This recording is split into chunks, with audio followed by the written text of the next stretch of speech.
Arkadaşlar bugün sizlerle Miniş'le ilgili bir video çekmeyeceğiz. Miniş donduracağız. Ve Miniş oynayan arkadaşımla en sevdiğim arkadaşım. Gel, gelir misin? Gel. Onun için bir karakter için hemen getirdik efendim. Efendim. Orada donacak. Hoş bulduk. Donacağını iddia ediyor musun? Evet. Nesini? Portakalına. Tamam. Bu portakal zaten benim. Pardon. Hadi. Evet arkadaşlar gördüğünüz gibi portakala verelim. Portakal. Evet bu şeyde olacağız. Ben 2 tane çekmiştim. Fakat ondan birincisinde şey yoktu. Video çekmemiştim arkadaşlar. Video çekmediğim için de bunu video çekerek yapıyorum.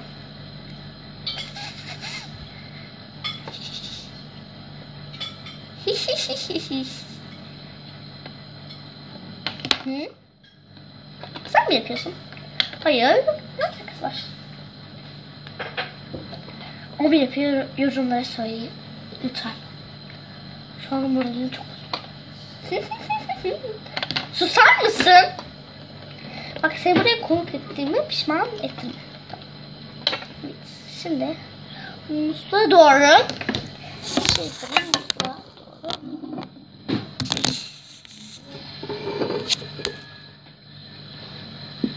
musluğa doğru.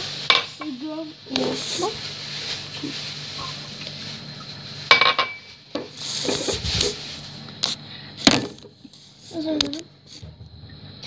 Sakın konuşma. Böyle. Evet, bu kadar su bizim için yeterli. Şimdi arkadaşlar musluğa doğru kamerayı odaklıyorum.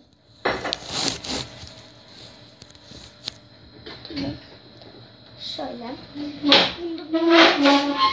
Sandalyeyi benim minişimizi atıyorum. Seni çok özleyeceğim.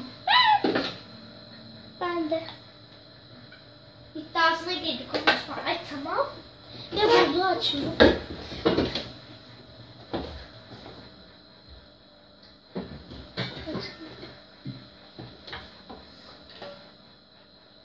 Koyuyoruz.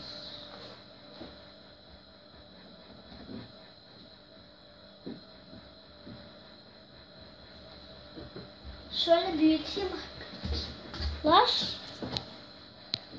O büyütemiyorum.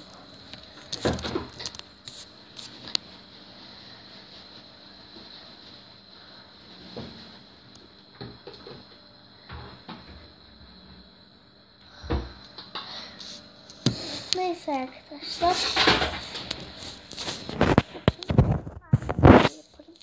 Gösteririm. Evet.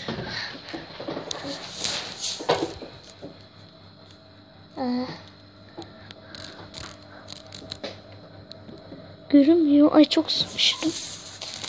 Ama görünmüyor. Neyse arkadaşlar.